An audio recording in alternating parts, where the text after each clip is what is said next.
नमस्कार, black and white में आपका स्वागत है। आपके साथ मैं हूं अंजना ओम कश्यप। नमस्कार, मैं हूं अंजना 2.0 और मेरी तरफ से भी खबरों के इस विश्लेषण में आपका स्वागत है।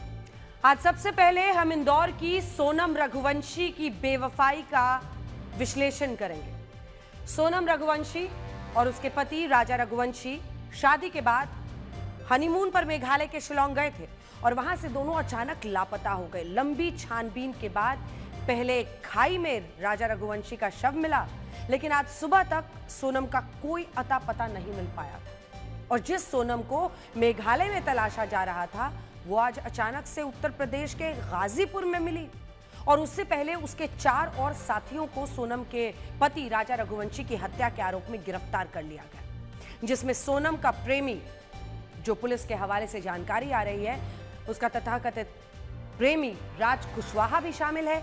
आज हम राजा की हत्या से लेकर सोनम के हर राज का एक ब्लैक एंड व्हाइट विश्लेषण करेंगे और इसके बाद आपको अमेरिका के लॉस एंजलिस से में लेकर चलेंगे, जहां ट्रंप के शासन में जबरदस्त दंगे भड़के हुए हैं। वहां की तस्वीरों को देखकर आप ये सोचने पर मजबूर हो जाएंगे कि ये अमेरिका है या फिर सीरिया। आपके लिए लॉस एंजलिस और गाजा की तस्वीरों में अंतर करना मुश्किल हो जाएगा। ये उन डोनाल्ड ट्रंप का अमेरिका है जिसे वो फिर से महान बनाना चाहते थे। मागा, मेक अमेरिका ग्रेट अगेन, अपनी टोपी पर लिखवाने वाले डोनाल्ड ट्रंप को सामने जो कुछ हो रहा है दिख नहीं रहा है। जो ट्रंप दुनिया में युद्ध रुकवाने का दम भर रहे थे, वो अपने घर में लगी आग बुझा नहीं पा रहे। वहां आगजनी हो रही है, पत्थरबाजी, लूटपाट, मारपीट हो रही है, खुलेआम सड़कों पर हो रही है। जनता पूछ रही है पुलिस कहां है, प्रशासन का। ऐसा लग रहा है कि जिसे लॉस एंजलिस में इस वक्त लॉ एंड ऑर्डर जैसी कोई चीज ही नहीं बची है। और मेरी एआई वर्जन, आज आपके पास कौन सी खबर है? अंजना, आज मैं अंतरिक्ष में भारत के एक और ऐतिहासिक मुकाम के बारे में बताऊंगी। भारत 4 दशक के बाद एक बार फिर से अंतरिक्ष में होगा। आज से 41 साल पहले भारत के पहले अंतरिक्ष यात्री राकेश शर्मा ने इतिहास रचा और अब ग्रुप कैप्टन शुभांशु शुक्ला अंतरिक्ष में जाने वाले दूसरे भारतीय होंगे। इंदौर के राजा रघुवंशी ने सपने में भी नहीं सोचा होगा कि जिस महिला की मांग में उसने सिंदूर भरा, वही महिला पहले से उसे मारने का प्लान बनाकर आई थी। अभी तक जो जानकारियां इंदौर के राजा रघुवंशी मर्डर केस में सामने आ रही हैं, उसने पति पत्नी का जो रिश्ता है उसी पर सवालिया निशान लगा दिया है। पति की जो पत्नी है सोनम, उस पर शक गहरा दिया है। 2 तस्वीरें आज आपको जरूर देखनी चाहिए, क्योंकि इन 2 तस्वीरों ने चंद दिनों में ही देश के लोगों के जज्बात और इस मामले के हालात पूरी तरह से बदल दिए हैं। पहली तस्वीर 11 मई की है। ये उस सोनम की तस्वीर है जिसे राजा रघुवंशी ने अपनी पत्नी के तौर पर अपनाया था, और दूसरी तस्वीर 9 जून की है। ये वही सोनम है जिस पर राजा रघुवंशी की हत्या का मास्टरमाइंड बताया गया है। पुलिस के मुताबिक सोनम ने ही अपने प्रेमी के साथ मिलकर सुपारी किलर्स के जरिए अपने पति को शिलांग में मरवा दिया। 2 जून को राजा रघुवंशी का शव मेघालय के शिलांग में एक खाई में मिला था। उसका सारा सामान गायब था। पुलिस को ऐसा लगा कि राजा रघुवंशी के साथ लूटपाट हुई हो, लेकिन उस दिन सबसे बड़ा सवाल यह उठा कि सोनम है कहां। देश के लोगों में के मन में अगर आप देखिए तो सोनम के प्रति संवेदनाएं पैदा हुई। सोनम और राजा रघुवंशी हनीमून मनाने के लिए शिलांग गए थे। हनीमून के दौरान पति की हत्या होने और सोनम के गायब होने से मध्य प्रदेश और मेघालय में एक घमासान मच गया। सवाल यह उठने लगा कि सोनम के साथ आखिर हुआ क्या।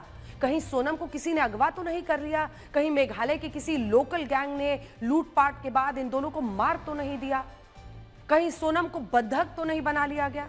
न जाने कौन कौन सी सोशल मीडिया पर जितने लोग उतनी बातें उतनी थ्योरीज, न जाने कौन कौन से सवाल उठाए गए। देश के लोग दुआ करने में लग गए कि सोनम के साथ कुछ ना हुआ हो, वो किसी तरह से कम वो तो जिंदा लौटा है। सोनम जिंदा तो मिल गई, लेकिन उसके मिलने के बाद जो सच सामने आया उसके मुताबिक शिलांग में राजा रघुवंशी की ही नहीं, भरोसे की हत्या की गई थी। पुलिस के मुताबिक राजा रघुवंशी की हत्या की गई थी और इसमें 5 लोग शामिल थे। पहला, राजा रघुवंशी की पत्नी सोनम सिंह। दूसरा, सोनम सिंह का कथित प्रेमी राज कुशवाहा। तीसरा, विक्की ठाकुर सुपारी किलर।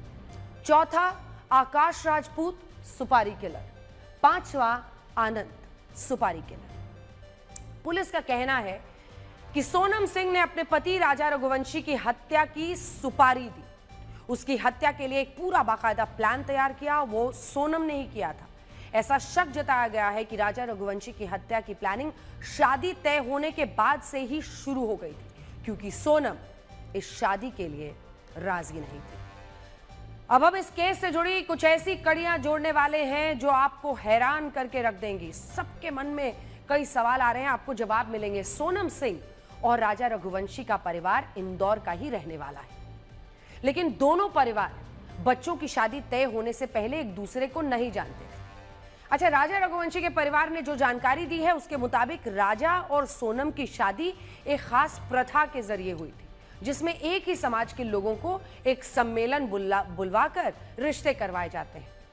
इंदौर में पिछले साल रामनवमी के दिन एक ऐसा ही कार्यक्रम हुआ, जिसमें एक ही समाज की शादी और जो शादी योग्य लड़के लड़की हैं उनके नाम लेकर समाज की परिचय पुस्तिका में छपवाया गया। इसी में देखकर सोनम परिवार ने सोनम की शादी राजा रघुवंशी से तय कर दी। रिश्ता तय होने के बाद राजा रघुवंशी ने कई बार सोनम से बात करने की कोशिश की। अब शादी तय हो चुकी थी, लड़की के बारे में पता चल चुका था, उसका मोबाइल नंबर था। राजा रघुवंशी सोनम सिंह से बात करना चाहता था, और ये सामान्य है कि अगर परिवार वाले भी शादी तय करते हैं तो अक्सर लड़के लड़की आपस में बात करते हैं, लेकिन सोनम को उससे बात करने में कोई रुचि नहीं थी। राजा रघुवंशी ने अपने परिवार को सोनम के इस व्यवहार के बारे में बताया था। तब तक किसी को यह पता ही नहीं था कि सोनम ऐसा क्यों कर रही है। आमतौर पर अगर अरेंज मैरिज हो तो ऐसे में लड़का लड़की शादी तय होने के बाद एक दूसरे को समझने के लिए आपस में बातचीत करते हैं, कई बार मिलते जुलते भी हैं। लेकिन सोनम राजा के साथ ना बातचीत करना चाहती थी और ना ही मिलने के लिए तैयार थी। राजा रघुवंशी ने सोनम को एक फिल्म डेट के लिए भी पूछा था कि मूवी देखने चलते हैं, लेकिन सोनम की मां का कहना था कि उनके परिवार में यह सब नहीं होता। अब एक वजह यह भी रही होगी कि अगर सोनम मिलती तो शायद वो राजा को बता देती कि वो उससे शादी नहीं करना चाहती है और वो किसी और को चाहती है।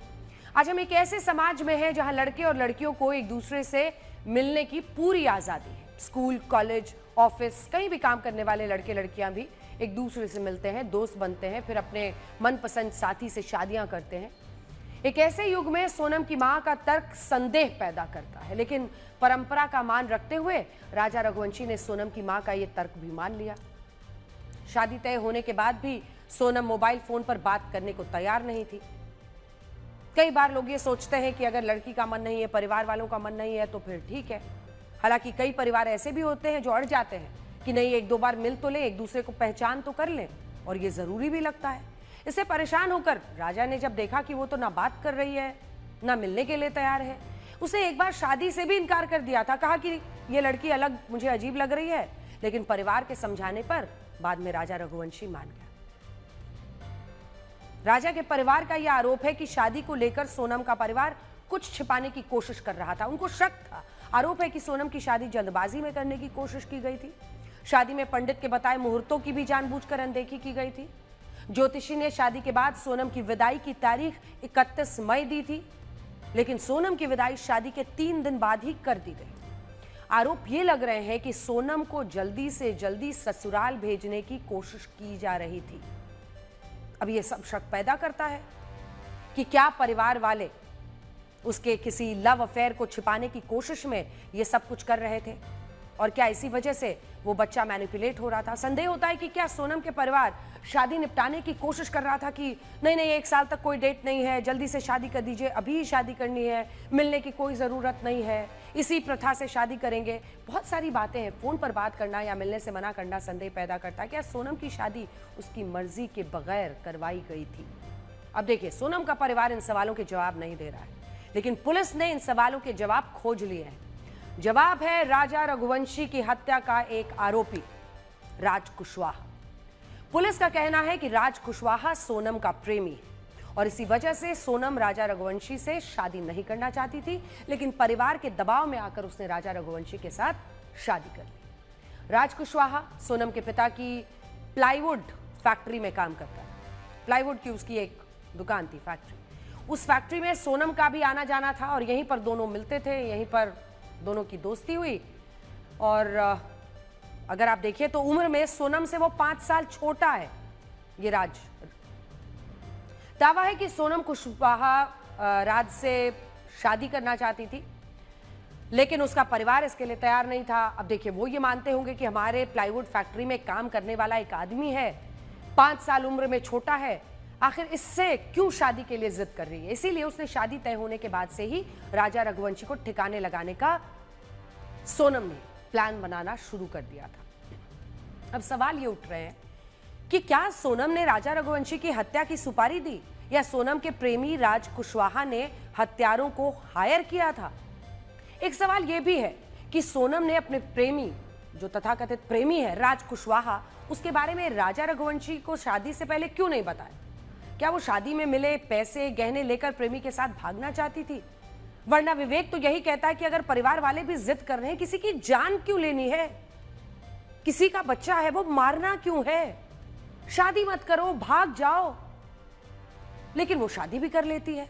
अब पुलिस को शक है कि सोनम ने जानबूझकर शादी की ताकि हत्या के लिए शादी में मिले पैसों और गहनों का इस्तेमाल किया जा सके। इसके लिए उसने खास तौर से एक ऐसी जगह चुनी जो उसके घर से बहुत दूर थी।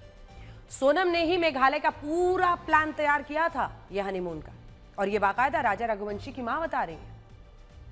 राजा रघुवंशी को सारी बुकिंग्स के बाद बताया। जब सोनम ने मेघालय में जाने की सारी बुकिंग्स कर ली, उसके बाद उसने राजा रघुवंशी को बताया कि मैंने तो हनीमून के लिए मेघालय की बुकिंग कर ली है, तुम चलो।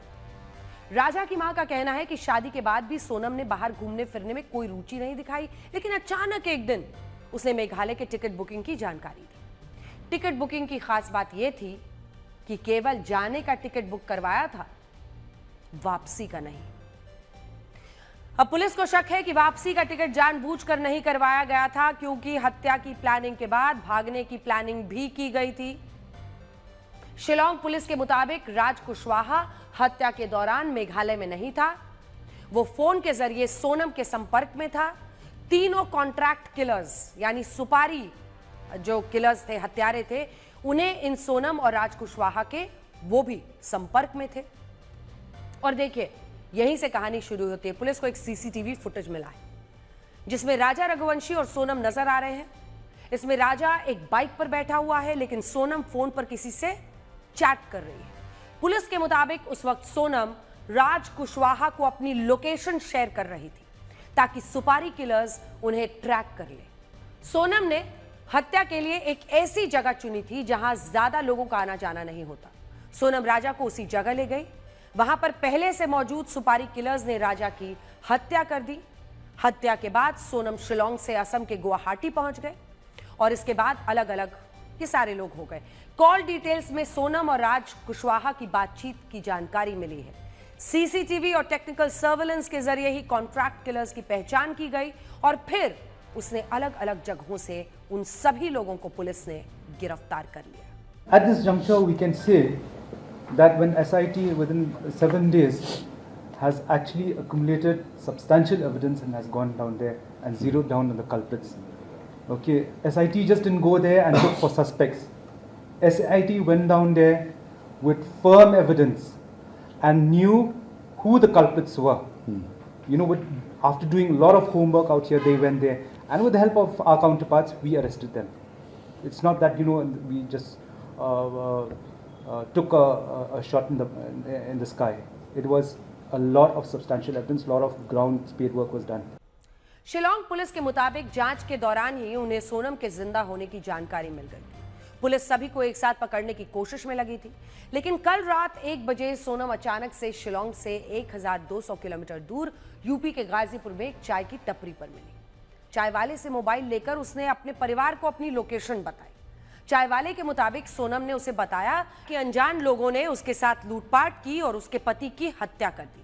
अब पुलिस सोनम से राजा रघुवंशी की हत्या और शिलोंग से गाजीपुर तक की उसकी यात्रा के हर पहलू पर पूछताछ कर रही है।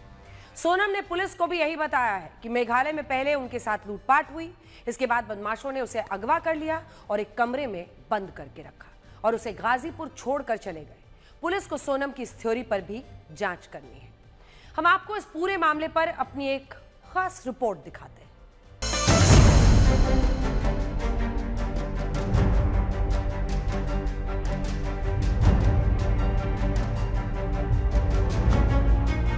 मेरे पास आती है, बोलती हैं कि भैया अपना मोबाइल दे दीजिए, हमको थोड़ा बात करना है। तो हम उनको अपना मोबाइल देते हैं, वो नंबर डायल करती हैं, फिर अपने भाई से मतलब हेलो भैया, हम इतना ही कुछ बोल के वो रोने लगती है। फिर उनके फैमिली से हम बात करते हैं, उनको यहाँ का एड्रेस बताते हैं, फिर इतना ही बात होता है।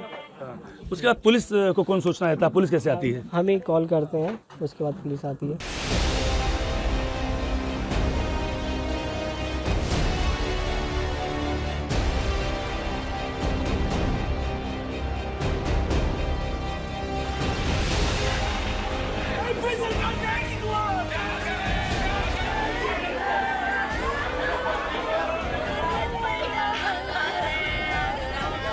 हमने बोला हम 1 साल बाद शादी करेंगे, तो उनके पापा ने बोला है कि 1 साल बाद कोई लगन नहीं है इन बच्चे उनकी। फिर हमने बोला ठीक है, करना तो है, अपन कैसे करके कर लेते, 1 साल बाद भी करना अपन को। तो हमको नहीं मालूम था कि जल्दबाजी का फैसला क्या लिख लेगा। ये हमको अब समझ में आ रहा है ना, हमारा दिमाग तो अब वो चल रहा है ना कि जल्दबाजी क्यों करी थी। उनकी लड़की में खोट नहीं होती तो वो जल्दबाजी नहीं करते, कुछ ना कुछ तो होएगा। सोनम को नहीं रहना था तो वो नहीं रहती, मगर मेरे बच्चे के साथ ऐसा बहुत गलत हुआ। सोनम ने करा, वो लड़के उनने करा, 3 ने जिसने भी करा है, मगर मेरे बच्चे के साथ बहुत गलत हुआ।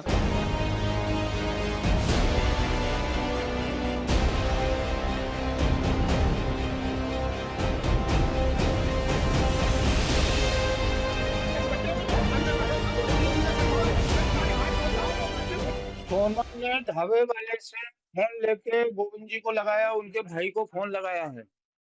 ये प्रूफ मेरे पास है, ठीक है ना। पुलिस वहाँ की गलत बोल रही है। रजाबंदी शादी हुई थी, कोई बात का अगर विरोध करते तो बच्चे का फोटो देखिए ना, उसमें चेहरे में ही दिख जाता कोई विरोध होता जरा सा भी। हमारे परिवार में ऐसा नहीं होता कि हम बच्चे पे दबाव डालें, बच्चे पे दबाव डालें। हमने हमारे ऊपर, हमारे घर के अंदर ऐसा नहीं होता ना। हमने ये शिक्षा बच्चे को दी। सीबीआई जांच होगी, जब इस बात का रेस्ट खुलेगा और जब इस चीज का हल होएगा।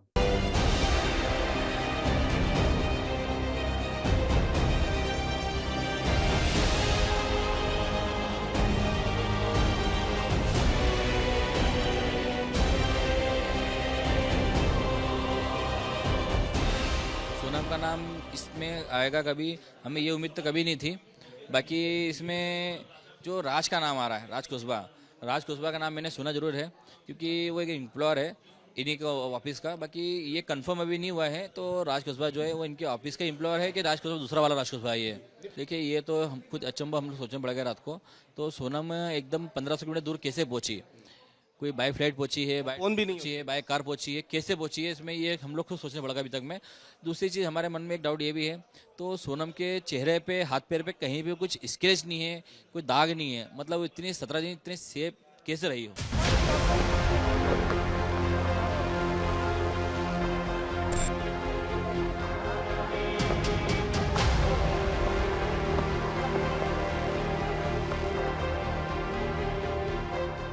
जो सूत्रों से हमें जानकारी मिली है, हत्याकांड का मोटिव यही है कि सोनम, जो राज कुशवाहा नाम के शख्स से सोनम का अफेयर चल रहा था, दोनों ने मिलकर इस पूरी साजिश को एक तरीके से कहे तो सोनम और राज रघुवंशी ने इस साजिश को रचा। और उसके बाद 3 जो कॉन्ट्रैक्ट किलर है उनको हायर किया गया और एक प्लानिंग के तहत शिलोंग हनीमून मनाने के लिए सोनम राजा रघुवंशी को लेकर गई थी। और उसके बाद जो 3 कॉन्ट्रैक्ट किलर थे उन्होंने राजा रघुवंशी की हत्या की। जो हत्याकांड, जो क्राइम सीन है, उसकी भी प्रॉपर रेकी की गई थी, क्योंकि जो क्राइम सीन है जहां पर राजा रघुवंशी की हत्या को अंजाम दिया गया, वहां कोई सीसीटीवी कैमरा नहीं लगा है। इसलिए पुलिस को पूरा यकीन है कि जो क्राइम सीन जहां पर राजा रघुवंशी की हत्या की गई, जिस खाई में लाश मिली थी, उसकी पहले रेकी की गई, उसके बाद हत्याकांड को अंजाम दिया गया।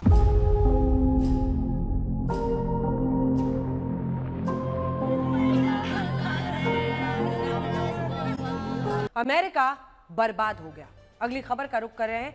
अमेरिका बर्बाद हो गया, तबाह हो गया। ऐसा लगता है कि अप्रवासियों और घुसपैठियों के सामने अमेरिका ने घुटने टेक दिए।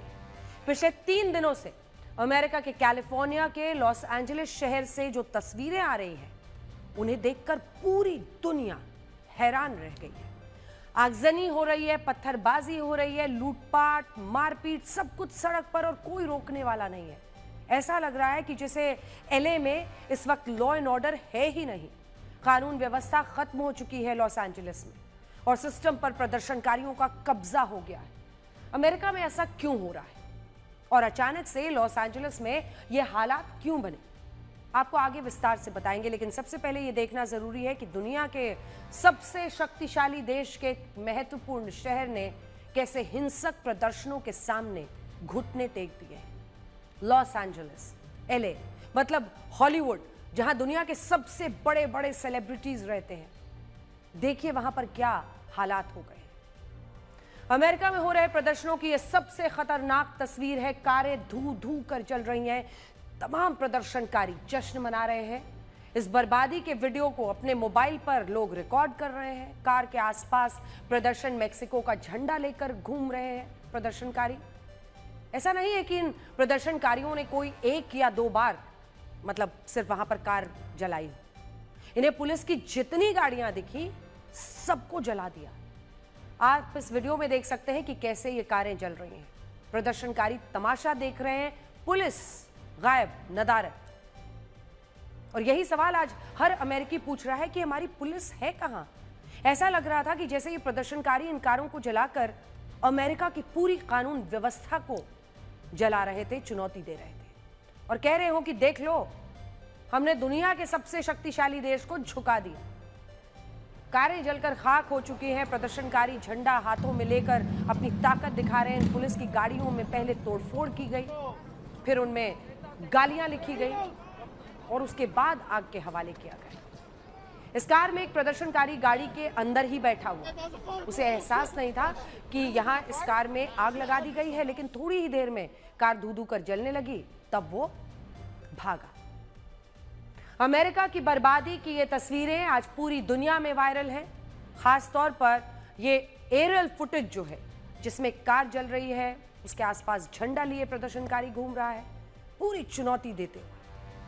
सबसे पहले आप यही देखिए कि कैसे इन प्रदर्शनकारियों ने खास तौर पर लॉस एंजलिस पुलिस की गाड़ियों को निशाना बनाया और उन्हें आग के हवाले ही कर दिया। इन प्रदर्शनकारियों के निशाने पर खास तौर पर प्रशासन की गाड़ियां थी। एक और डराने वाला वीडियो आया जिसमें दिख रहा है कि कैसे सड़क पर जा रही गाड़ियों पर एक हमलावर लगातार पत्थर मार रहा है। देखिए एक एक करके कैसे यहां गाड़ियां निकली बैक टू बैक, और इसमें पुलिस की गाड़ियां भी शामिल थी और ये प्रदर्शनकारी उन कारों पर लगातार पत्थर मारता रहा। ऐसा लग रहा था कि जैसे लॉस एंजलिस की ये सड़कें जंग का मैदान बनी हुई है, हर तरफ धुआं ही धुआं। पुलिस लगातार आंसू गैस के गोले छोड़ रही थी, लेकिन ये प्रदर्शनकारी पुलिस को आगे बढ़ने ही नहीं दे रहे थे। लगातार इन्होंने पुलिस का रास्ता रोका था, सड़क ब्लॉक की हुई थी। एक तरफ का युद्ध चल रहा था प्रदर्शनकारियों और पुलिस वालों के बीच में। पुलिस को इन प्रदर्शनकारियों का सामने करने के लिए घोड़े भी मैदान में उतारने पड़े। देखिए कैसे एलए पुलिस घोड़ों पर चल रही है ताकि इन प्रदर्शनकारियों को वो काबू में कर सके। लेकिन सवाल यह है कि एलए में, लॉस एंजलिस में ये प्रदर्शन इतने हिंसक कैसे हो गए। लॉस एंजलिस में 6-7 जून को सरकार ने अवैध अप्रवासियों के खिलाफ एक अभियान चलाया था। अमेरिका के इमिग्रेशन और कस्टम्स एनफोर्समेंट यानी आईसीई ने एलए में कई जगहों पर छापेमारी की थी। शुक्रवार को शुरू हुए छापों में कई जगहों पर संदिग्ध नकली दस्तावेजों को बनाने वाले वर्कर्स को बाकायदा पकड़ा गया रेड में। और छापेमारी के बाद डिपोर्टेशन जो पॉलिसी है, ये उसी का हिस्सा है। ट्रंप की डिपोर्टेशन पॉलिसी के तहत आईसीई को हर दिन बिना दस्तावेज वाले 3000 अप्रवासियों को रिकॉर्ड संख्या में गिरफ्तार करना है, फिर डिपोर्ट करने का लक्ष्य है। छापेमारी की एक वजह कुछ व्यापारियों द्वारा फर्जी दस्तावेजों का इस्तेमाल करना भी है। अब देखिए, अधिकारियों के मुताबिक हर दिन करीब 1600 अवैध अप्रवासियों को पकड़ा जा रहा है। इन्हीं छापों को रोकने के लिए एक साथ सैकड़ों प्रदर्शनकारी जमा हो गए। दावा है कि 1000 से ज्यादा प्रदर्शनकारियों ने एक फेडरल ऑफिस को घेरकर आईसीई अधिकारियों पर हमला कर दिया। रविवार सुबह भी प्रदर्शन हुए। इस दौरान प्रदर्शनकारियों ने पुलिस पर पत्थर और पटाखे चलाए। इसके अलावा प्रदर्शनकारियों ने सुरक्षा बलों, आंसू गैस और पेट्रोल बम भी दागे। अब ये तो सीधे सीधे अमेरिका को चैलेंज है, चुनौती है कि आप अमेरिका में रह भी रहे हैं, आपके पास वैलिड डॉक्यूमेंट भी नहीं है, और जब आपसे कागज मांगे जा रहे हैं तो आप दंगा कर रहे हैं, पुलिस को ही पीट कर भगा रहे हैं। भीड़ की मांग थी कि जिन लोगों को पकड़ा गया है उन्हें भी फौरन छोड़ा जाए। इसी के बाद लॉस एंजलिस प्रशासन को यह एहसास हुआ कि ये बहुत बड़ा हमला है और फिर और ज्यादा अतिरिक्त फोर्सेस की तैनाती की गई। देखिए कैसे जब एलए पुलिस के और जवान बाहर निकले तो क्या माहौल था। सामने से एक शटर खुला, इधर प्रदर्शनकारी थे और सामने जैसे ही पुलिस के जवान शटर से बाहर निकले, अफरा तफरी मच गई। तुरंत इन हिंसक हमलावरों में भगदड़ मच गई। इस बात पर हैरानी होती है कि ना कि जो डोनाल्ड ट्रंप पूरी दुनिया में सीज फायर करवाने का दावा करते हैं, कभी कहते हैं कि मैंने भारत पाकिस्तान का युद्ध रुकवाया है, और बार बार कहते हैं, जहां जाते हैं मौका नहीं छोड़ते, कोशिश करते हैं कि और भी लोग बोले कि ट्रंप ने रुकवाया है। कभी कहते हैं कि 24 घंटे में रूस यूक्रेन का युद्ध रुकवा दूंगा, कोई सुन रहा नहीं है। कभी कहते हैं मिडिल ईस्ट में शांति ले आऊंगा। देखिए खुद उनके अमेरिका में क्या हाल हो गया है। इन तस्वीरों को देखकर लगता है कि जैसे ये अमेरिका नहीं बल्कि कोई वॉर जोन होगा, जैसे सीरिया, गाजा, लेकिन ये अमेरिका का लॉस एंजलिस है। और इसीलिए डोनाल्ड ट्रंप ने एलए को शांत करने के लिए नेशनल गार्ड्स भेज दिए। ट्रंप ने करीब 2000 नेशनल गार्ड्स एलए में तैनात कर दिए हैं। अब इस पर भी राजनीतिक लड़ाई हो गई है। ट्रंप का यह फैसला कैलिफोर्निया के गवर्नर को पसंद नहीं आ रहा। कैलिफोर्निया के गवर्नर गैविन न्यूसम और लॉस एंजलिस की मेयर कैरन बेस ने नेशनल गार्ड्स भेजने का खुलकर विरोध शुरू कर दिया है, क्योंकि यह कहा जा रहा है कि राज्य में बिना गवर्नर की अनुमति के नेशनल गार्ड्स कैसे भेज दिए गए, क्यों भेजे गए। और अमेरिका में ये अपनी तरह का पहला मामला है। अब अमेरिका की सरकार ये भी कह रही है कि उन्होंने यूएस मरीन्स को भी हाई अलर्ट पर रखा हुआ है। अमेरिका में नेशनल गार्ड्स एक स्पेशल मिलिट्री फोर्स है जो आर्मी से जुड़ी हुई है। उन्हें राष्ट्रीय सुरक्षा इमरजेंसी में तैनात किया जाता है। अमेरिका ने नेशनल गार्ड्स राष्ट्रपति और किसी भी राज्य के गवर्नर के आदेश पर ही ये लोग काम करते हैं। अगर नॉर्मल सिचुएशन हो, सामान्य परिस्थितियों में नेशनल गार्ड्स राज्य के गवर्नर के अधीन होते हैं, लेकिन इमरजेंसी के वक्त ये राष्ट्रपति के आदेश पर काम कर सकते हैं। ये गार्ड्स प्राकृतिक आपदाओं जैसे तूफान, बाढ़, भूकंप, उनमें राहत के काम में लगते हैं। इसके अलावा राष्ट्रीय सुरक्षा जैसे कि आतंकवाद, सीमा सुरक्षा, ऐसे खतरों से निपटने के लिए भी इन्हें तैनात किया जाता है।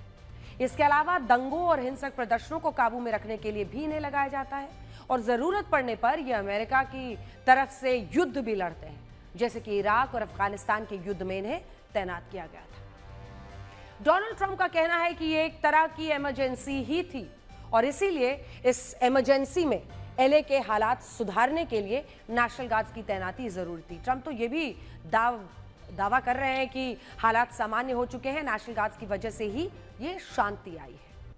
अब आपको अमेरिका में अप्रवासियों की और खास तौर पर अवैध अप्रवासियों की समस्या से रूबरू कराते हैं।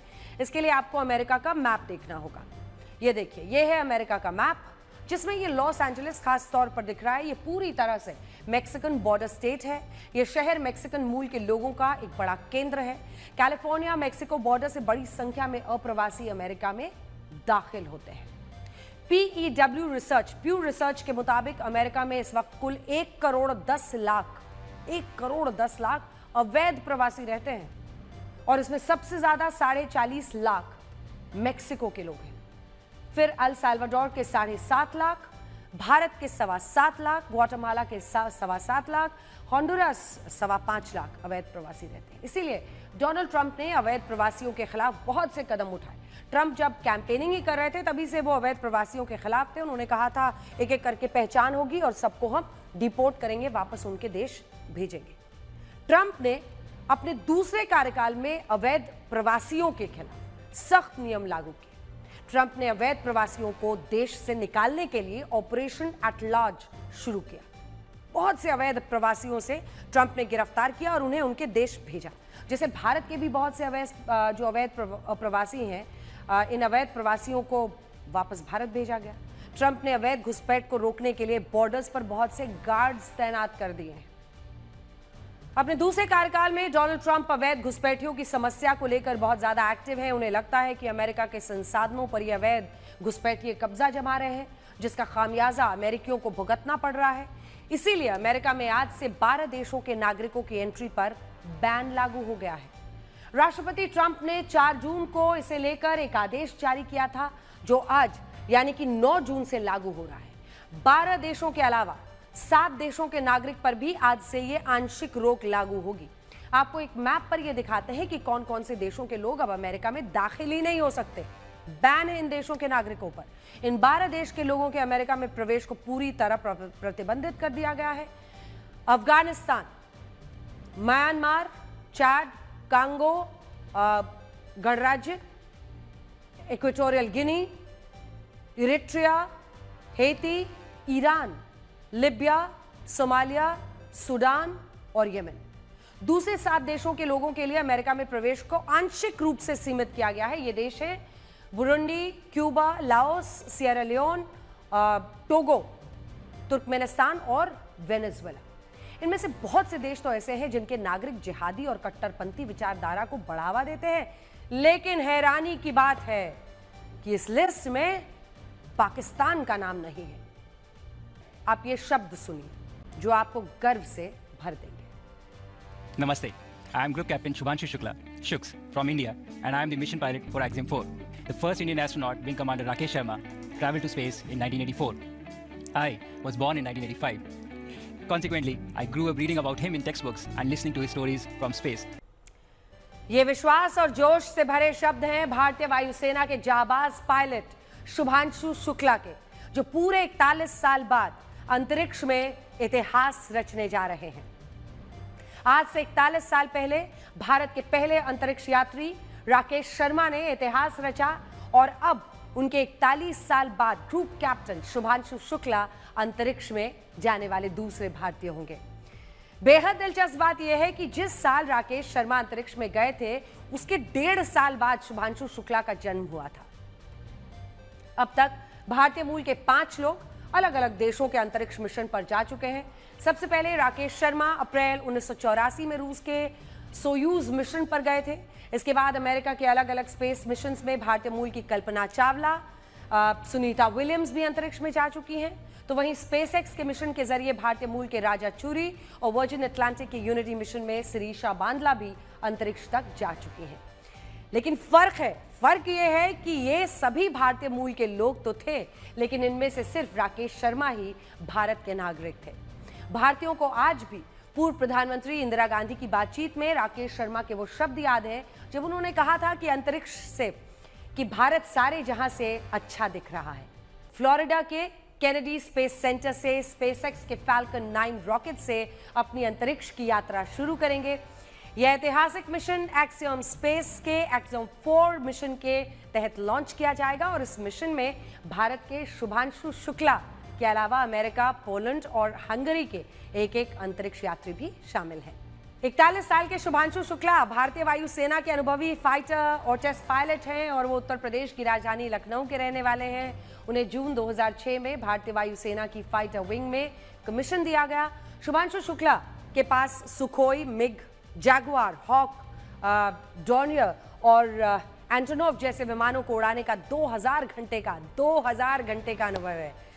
ये लगातार 3 महीने तक विमान उड़ाने के लगभग बराबर है। 3 महीने लगातार। उनका चयन इसरो के ऐतिहासिक गगनयान मिशन के लिए भी किया गया था। वो गगनयान के 4 अंतरिक्ष यात्रियों में से एक हैं। साल 2019 में शुभांशु शुक्ला के पास इसरो से एक बहुत इंपॉर्टेंट कॉल आया और इसके बाद उन्होंने रूस में यूरी गैगारिन जो कॉस्मोनॉट ट्रेनिंग सेंटर है, वहां पर खूब कड़ी ट्रेनिंग ली। 27 फरवरी 2024 को प्रधानमंत्री नरेंद्र मोदी ने उन्हें मिशन गगनयान के लिए ट्रेनिंग लेने वाले अंतरिक्ष यात्रियों के ग्रुप में पेश किया। मिशन गगनयान भारत का पहला मिशन है जिसमें हमारा देश अंतरिक्ष में मानव भेजने का प्रयास करेगा। शुभांशु शुक्ला की इंटरनेशनल स्पेस स्टेशन की यात्रा का अनुभव भारत के मिशन गगनयान के लिए भी अहम साबित हो सकता है। शुभांशु शुक्ला ने कहा है कि एक व्यक्ति के रूप में मैं अंतरिक्ष की यात्रा कर रहा हूं, लेकिन यह 140 करोड़ लोगों की यात्रा होगी। एक्सियम 4 मिशन से पहले लॉन्च डे रिहर्सल पूरी की गई। यह मिशन 41 साल बाद भारत के अंतरिक्ष में वापसी का प्रतीक है। 14 दिन के इस प्रवास के दौरान इन अंतरिक्ष यात्रियों, खासकर शुभांशु शुक्ला से प्रधानमंत्री मोदी से बात करने की उम्मीद है। इस मिशन में इसरो ने भी निवेश किया है और 550 करोड़ रुपए इसरो ने भी खर्च किए हैं। ग्रुप कैप्टन शुभांशु शुक्ला, जो कि पिछले 40 वर्षों के भारत के पहले अंतरिक्ष यात्री होंगे, ISS पर पहुंचने जा रहे हैं।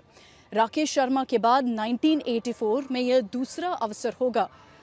शुक्ला ISS पर पहुंचने वाले भारत के पहले व्यक्ति बनेंगे और ये जो लॉन्च होगा वो स्पेसएक्स के फैल्कन 9 और क्रू ड्रैगन कैप्सूल से नासा के केनेडी स्पेस सेंटर में होने वाला है, जहां पे मैं हूँ। शुक्ला के साथ ISS पर 3 अन्य सदस्य होंगे, पूर्व नासा कमांडर पेगी विल्सन और मिशन स्पेशलिस्ट 2 लोग जो है, एक हंगरी से है और एक पोलैंड से, जिनके लिए भी ये काफ़ी ऐतिहासिक मिशन है। शुभांशु शुक्ला की अंतरिक्ष यात्रा को लेकर पूरे देश में एक गजब का उत्साह है, लेकिन लखनऊ में उनके घर पर एक अलग ही माहौल बना है, विशेष माहौल। शुभांशु शुक्ला के माता पिता, पूरा परिवार उनके लिए प्रार्थनाएं कर रहा है, इस मिशन की सफलता के लिए शुभकामनाएं दे रहा है। उनके पिता शंभू शुक्ला ने कहा कि मुझे पूरा आत्मविश्वास है कि यह मिशन पूर्ण होगा।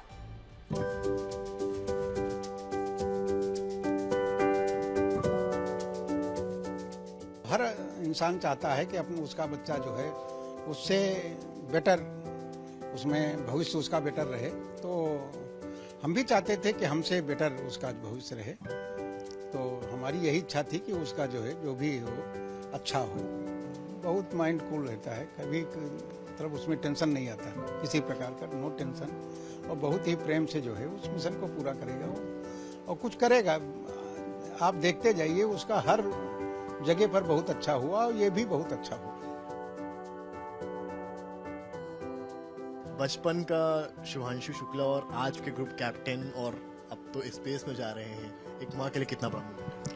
बहुत बड़ा मूवमेंट है हमारे लिए तो जैसे बचपन में था वैसे आज हमारे लिए तो बच्चा ही है। अभी भी कोई स्पेशल नहीं है, लेकिन ये है कि हाँ, अब वो चूंकि इतना अच्छा काम कर रहा है तो इसलिए प्राउड मूवमेंट तो है ही हमारे लिए। अच्छा, पैशन तो हमेशा से था उसको, स्पेस में जाने का, स्पीड का, थ्रिल का, उसको हमेशा से एक्साइटमेंट था बहुत ही ज़्यादा, और वो बहुत खुश था। जब उसको ISS में जाने की न्यूज़ मिली थी तब उसके यही शब्द थे कि ये भगवान ने मेरी झोली में एक अपॉर्चुनिटी ऐसी डाली है ना कि जिसके लिए मैं उनको कितना भी धन्यवाद कहूँगा भगवान को कम ही होगा।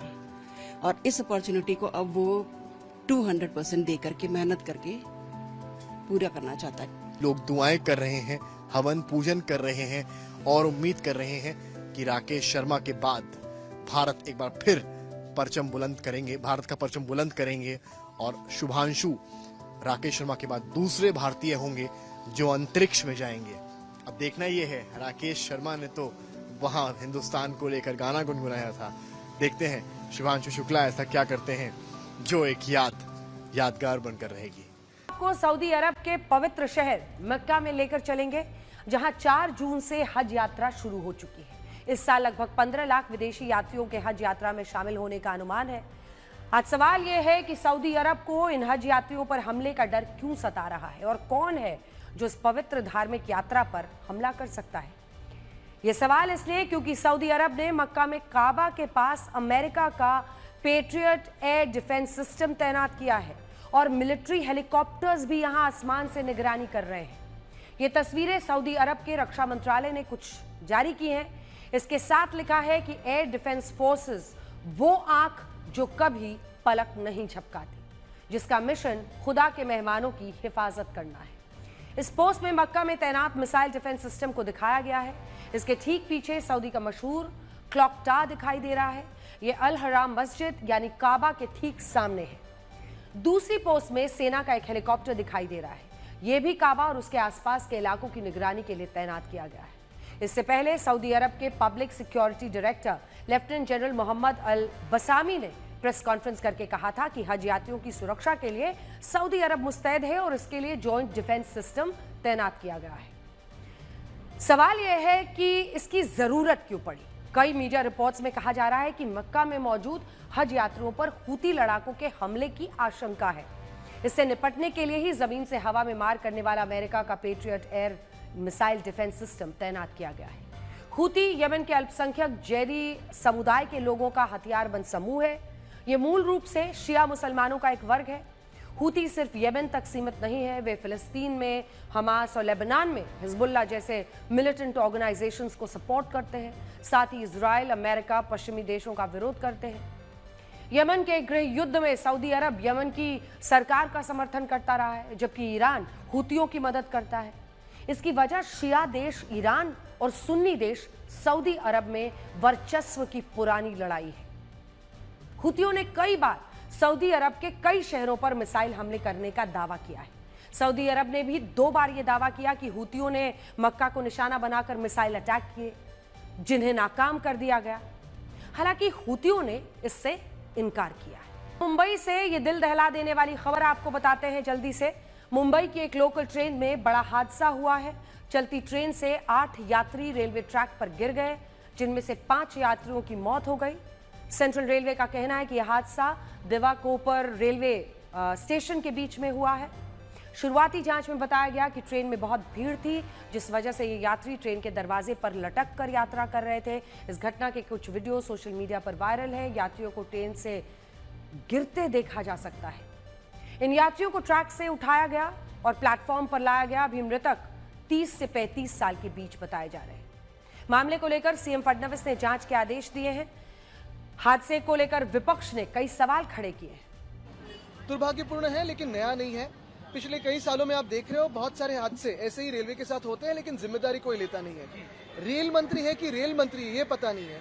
सिर्फ इनॉग्रेशन करो, अलग अलग आवाज में कोई कॉमिक भाषण दे दो, लेकिन जो असली मसले हैं रेलवे के, जो मुद्दे हैं, उसी पे उनका ध्यान नहीं है। इस हादसे ने एक बार फिर मुंबई लोकल में सुरक्षा को लेकर सवाल खड़े किए, क्योंकि ये कोई पहला हादसा नहीं है। मुंबई लोकल में ऐसे हादसों में पहले भी कई लोगों की जान गई है।